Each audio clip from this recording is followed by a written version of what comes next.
Dragon ball दाइमा के दूसरे episode में हमें दिखाया जाता है कि शेनरॉन वापस जा रहा होता है। तभी गोमा उसे रोकते हुए बोलता है कि तुम तो हमारे 3 विश पूरी करने वाले थे, तो तुम्हें हमारी और 2 विश पूरी करनी होगी, तुम ऐसे नहीं जा सकते। तब शेनरॉन बताता है कि वो बोनस विशेष है जो बस रेगुलर्स को मिलती है और उस जैसे अननोन को बस एक ही विश मिलेगी, और ये बोल के वो वहाँ से चली जाता है। ये बात गोमा को बिल्कुल पसंद नहीं आती क्योंकि उसे द थर्ड ईवल आई भी चाहिए थी, क्योंकि बिना उसकी मदद से वो गोकू और उसके दोस्तों को नहीं हरा सकता। तब वो नेवा से बोलता है कि तुम डीमन रिल्म के ड्रैगन बॉल को वैसे नहीं बुला सकते जैसे कि तुमने इन्हें बुलाया था। तब नेवा बोलता है नहीं, उसके लिए तुम्हें तामागामी को फाइट में हराना ही होगा, और गोमा इतना बड़ा बेवकूफ नहीं है कि वो ये काम करेगा। फिर गोमा नेवा को फिर से ऑर्डर देता है कि इन्हीं ड्रैगन बॉल को वापस ले आओ, जैसे उसने पिछले एपिसोड में करा था, पर वो साफ मना कर देता है कि अब उसमें इतनी एनर्जी नहीं है और वो ये 2 बार नहीं कर सकता। और अब गोमा का प्लान फेल होते हुए दिख रहा था। चाहे गोकू और उसके दोस्त बच्चे हैं, पर वही थे जिनने माजिन बू को हराया, तो उनसे पंगे लेना कोई समझदारी की बात नहीं होगी। तब उनके दिमाग में एक आइडिया आता है कि हम डेंडे को ही किडनैप कर लेते हैं, क्योंकि अगर गोकू और उसके बाकी दोस्त उसे मारने आए भी तो वो डेंडे के नाम से गोकू और बाकी लोगों को ब्लैकमेल कर सकते हैं। पोपो उन्हें रोकने की बहुत कोशिश करता है, पर वो क्या ही कर सकता था, क्योंकि अब वो भी एक बच्चा था। और वो तीनों डेंडे को लेकर अपने रिल में चले जाते हैं। दूसरी तरफ हमें दिखाया जाता है कि 2 लोग आसमान से टपकते हैं, और ये कोई और नहीं गोकू और वेजिटा ही थे। सब के सब छोटे बच्चे बन चुके थे, पर क्रिलिन तो अभी भी सेम ही लग रहा था। क्रिलिन उन दोनों के देख के चिल्लाता है कि आखिर तुम दोनों को क्या हो गया, तुम एक छोटे बच्चे क्यों बन गए। और गोकू को कुछ समझ में नहीं आता कि आखिर ये कहना क्या चाहता है। और तब वो देखता है वेजिटा की तरफ, और तब उसे रियलाइज होता है कि सब बच्चे बन चुके हैं। सभी लोग हैरान और परेशान थे कि उनके साथ क्या हुआ, सिवाय गोटेन और ट्रंक्स के। उनके तो मजे आ गए थे। तभी वेजिटा सबको देख के बोलता है कि सब बच्चे बन चुके हैं, पर एक दूसरा बच्चा आके बोलता है कि ऐसा नहीं है, क्योंकि स्टाफ के सभी मेंबर तो अभी भी सेम एज के हैं और बस जी फाइटर्स ही बच्चे बने हैं। और वेजिटा पूरा हैरान था कि आखिर ये बच्चा है कौन और इसे पार्टी में बुलाया किसने। तब हमें रिवील करा जाता है कि वो बच्चा कोई और नहीं, द चैंप मिस्टर सेटन थे। इसके बाद हमें दिखाया जाता है कि बुल्मा बहुत ज्यादा खुश होती है, क्योंकि वो कुछ ज्यादा ही यंग हो चुकी थी, और यही हाल चीची का भी था। तभी क्रिलिन बोलता है कि सब बच्चे तो बन चुके हैं, पर वो अंदर से वैसे ही हैं, क्योंकि उनको सब कुछ अच्छे से याद है और उनका दिमाग वैसे ही काम कर रहा है जैसे एक बड़े लोगों का करता है। और वो बोलता है कि इतने बड़े होने की मेहनत हमने इसलिए करी थी कि हम वापस बच्चे बन जाए। तब बुल्मा उसको मजाक बनाते हुए बोलती है कि तुम तो बोलो ही मत, तुम हमेशा से ऐसे ही थे, पता नहीं सब लोग क्रिलिन के पीछे क्यों पड़े हैं। और तभी पिक्लो और वेजिटा बात कर रहे होते हैं कि ये शेनरॉन का काम हो सकता है, क्योंकि उसे अभी कुछ ही देर पहले समन किया गया था। तब उधर मिस्टर सेटन आते हुए बोलते हैं कि तुम डरो मत, क्योंकि द चैंप मिस्टर सेटन तुम्हारे साथ हैं और वो तुम्हें हर मुश्किल से प्रोटेक्ट करेंगे। और वेजिटा और पिक्लो उन्हें जरा भी भाव नहीं देते और वहाँ से चले जाते हैं। तब सुप्रीम काय बताते हैं कि हमें लुकआउट में एक स्ट्रेंज एनर्जी महसूस हुई थी, तो वहाँ कुछ ना कुछ तो गड़बड़ है। तब गोकू बोलता है कि अगर ऐसा है तो मैं वहाँ जाके देख लेता हूँ, और वो जैसे ही उड़ने की ट्राई करता है वो मुंह के बल गिर जाता है, क्योंकि उसकी बॉडी अचानक से छोटी हो गई तो वो उसे कंट्रोल नहीं कर पा रहा। और यही सेम चीज जीटी में भी हुई थी, और ये बात उसे मास्टर रोशी बताते हैं। वो भी बहुत खुश थे कि वो फाइनली बच्चे बन चुके हैं। तब गोकू, पिक्लो, किबीटो और सुप्रीम काय काम में लुकआउट जाते हैं, और वो नोटिस करते हैं कि डेंडे आसपास कहीं नहीं है। और तब मिस्टर पोपो ने बताते हैं कि डीमन रिल्म से कोई आके उन्हें किडनैप करके लेके चले गया, और वो सब हैरान थे। और मिस्टर पोपो ये भी बताते हैं कि उनमें से एक तो बिल्कुल सुप्रीम काय की तरह था, और ये सुनने के बाद उनके पूरे होश उड़ चुके थे। तब वो रिवील करते हैं कि उनका एक छोटा भाई भी है, देगासु, और वो उन्हें ये भी बताता है कि उनके साथ नेवा भी था। और ये सुनने के बाद पिक्लो के होश उड़ चुके थे। वो पूछते हैं कि ये नाम सुन के वो इतना चौंक क्यों गया। और तब पिक्लो रिवील करता है कि नेवा एक लेजेंडरी नेमेकियन है जो डीमन रिल्म में पीछे ही रुक गए थे, ताकि वो डीमन वर्ल्ड के ड्रैगन बॉल को प्रोटेक्ट कर सके। फिर गोकू बोलता है कि हमें डेंडे को बचाने जाना ही होगा, पर सुप्रीम काय बताते हैं कि वो ऐसा नहीं कर सकते, क्योंकि डीमन रिल्म में टेलीपोर्ट करना उनकी बस के बाहर है। और ये बात थोड़ी सेंस नहीं बनाती, क्योंकि वो ज़ेनो पैलेस जा सकते हैं पर डीमन रिल्म नहीं। खैर, बाद में वो किबीटो को ऑर्डर देते हैं कि वो उनके प्लेनेट से एक शिप लेके आए, और वो बताते हैं कि वो इसी शिप की मदद से इसी यूनिवर्स में आए थे। तो इसका मतलब सुप्रीम काय भी इस वर्ल्ड से नहीं है, वो भी डीमन रिल्म से हैं। पर जैसा उन्होंने सोचा था वैसा ही हुआ। उनने उस शिप का यूज मिलियंस ऑफ ईयर पहले करा था, तो अब वो किसी काम की नहीं है। पर गोकू उसे आइडिया देता है कि बुल्मा से ठीक कर सकती है, तो हमें उसे लेके जाना चाहिए। और वो उसे लेने जाता ही है, पर वो फिर से मुंह के बल गिर जाता है। और इस सीन में तो गोकू मरते मरते बचा था। और तब पिक्लो उसका मजाक उड़ाते हुए बोलता है कि तुम अभी भी अपनी बॉडी पे कंट्रोल नहीं कर पाए, तुम्हें शर्म आनी चाहिए। पिक्लो उसे तो बोलता है, पर वो अपनी खुद बॉडी पे कंट्रोल नहीं कर पाता, और गोकू की तरह वो भी पेड़ से जाके टकरा जाता है। तब सुप्रीम काय के ऑर्डर से किबीटो बुल्मा और वेजिटा को लेके वहाँ पर आ जाता है, और बुल्मा उस शिप की हालत देखते ही बोल देती है कि ये 10 दिन से पहले तो ठीक नहीं होने वाली। और गोकू परेशान था, क्योंकि अगर उन्होंने इतना वेट करा तो वो डेंडो को मार देंगे। पर सुप्रीम काय उसे समझाते हैं कि वो ऐसा नहीं करेंगे, वो बस हमें ब्लैकमेल करना चाहते हैं। और इसके बाद हमें 2 दिन बाद का सीन दिखाया जाता है। गोकू हवा में प्रैक्टिस कर रहा होता है। इसका मतलब उसने अपनी बॉडी पे थोड़ा कंट्रोल तो करना सीख लिया, पर इतना भी काफी नहीं था। और गोकू बोलता है कि अगर ऐसा ही चलता रहा तो मैं अपनी बॉडी पे जल्दी कंट्रोल नहीं कर पाऊंगा। और तभी उसके दिमाग में एक आइडिया आता है और वो वहाँ से चली जाता है। और दूसरी तरफ बाकी लोग बात कर रहे होते हैं डीमन रिल्म के बारे में, कि किस तरह जिनके ईयर्स पॉइंटी होते हैं वो ज्यादातर डीमंस होते हैं, और डीमन रिल्म में बस वही आ जा सकता है जिसे परमिशन हो। और तभी बुल्मा आके किबीटो से बोलती है कि मैंने खाना ऑर्डर कर दिया है, तो तुम जाके वो यहाँ लेके आ जाओ। और किबिटो कुछ बोलता तो नहीं, पर उसे ये बात बिल्कुल पसंद नहीं आई थी। वो भी एक गॉड है और बुल्मा ने तो उसे अपना पर्सनल लॉकर बना दिया। और दूसरी तरफ गोकू जाता है कोरिन टावर में, क्योंकि उसे अपना आइकॉनिक पावर पुल वापस चाहिए था। पर वो उसे बताते हैं कि वो तो मास्टर ऋषि के पास है, वो उसे कई टाइम पहले लेके चले गए थे। तो गोकू वहाँ से जाता है मास्टर ऋषि के घर, और मास्टर ऋषि तो यंग होने का पूरा फायदा उठा रहे थे। वो तो खुश थे कि अब वो यंग लड़कियों के साथ डेट पे जा सकते हैं। गोकू उनसे पूछता है कि उसका पावर पुल कहाँ है, पर मास्टर ऋषि को याद नहीं होता। दरअसल मास्टर ऋषि उसका यूज कपड़े सुखाने के लिए करते हैं। फिर बाद में हमें दिखाई जाता है कि गोकू लुकआउट वापस आ चुका होता है और वो अपनी पावर पुल की स्किल फ्लेक्स कर रहा होता है। और ये देख के बुल्मा की बचपन की यादें ताजा हो जाती हैं। उन दोनों को याद आता है कि किस तरह गोकू उसका बचपन में यूज करा करता था। और उसके बाद वो सब बैठ के खाना खाने लग जाते हैं। और गोकू पिक्लो से पूछता है कि तुम्हें डीमन रिल्म के बारे में कुछ भी याद है। तब पिक्लो बताता है कि वो वहाँ पैदा नहीं हुआ था, पर उसने उसके बारे में कहानियां जरूर सुनी है कि सारे नेमिकियंस डीमन रिल्म में बहुत हैप्पीली रह रहे थे। तब बुल्मा पूछती है कि अगर ऐसा था तो वो यहाँ पर क्यों आए। फिर पिक्लो बताता है कि नेमिकियंस को पसंद नहीं कि कोई उनके ऊपर रूल करे। और तभी स्पेसशिप से अचानक से कोई आता है और इन सबको लग रहा होता है कि ये इनका कोई दुश्मन है, क्योंकि अब ये बच्चे बन चुके हैं तो उन्हें टारगेट करना बहुत ही ज्यादा आसान होगा। और उस शिप में कोई और नहीं ग्लोरियो होता है, जिसका हमें पिछले एपिसोड में ही दिखा दिया गया था। वो गोकू से रिक्वेस्ट करता है कि वो उसके साथ चले और गोमा को हरा दे। और ये सुन के सभी हैरान थे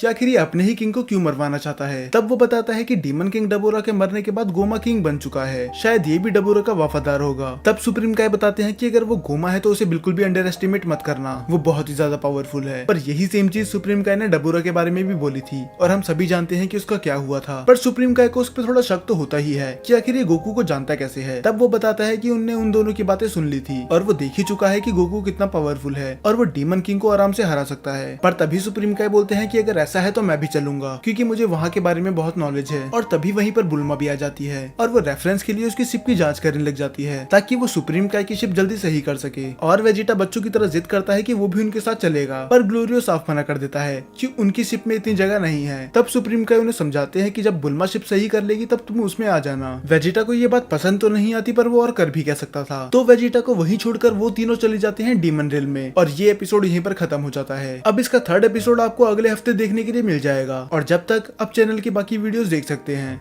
कहानी की शुरुआत में हमें दिखाया जाता है आलिया को, जिसके बारे में पूरा स्कूल ही बात कर रहा था, क्योंकि वो दिखने के साथ साथ स्पोर्ट्स और स्टडी में भी अच्छी थी। और वो जब स्कूल में एंटर कर ही रही होती है, एक पॉपुलर स्टूडेंट आके उसे इम्प्रेस करने की कोशिश करता है, और ये उसकी सबसे बड़ी गलती थी, क्योंकि आलिया उसे बहुत बुरी तरह से रिजेक्ट कर देती है पूरे स्कूल के सामने। और यही रीजन था कि आलिया का कोई दोस्त नहीं था सिवाय एक के, मसाचिका कुजे।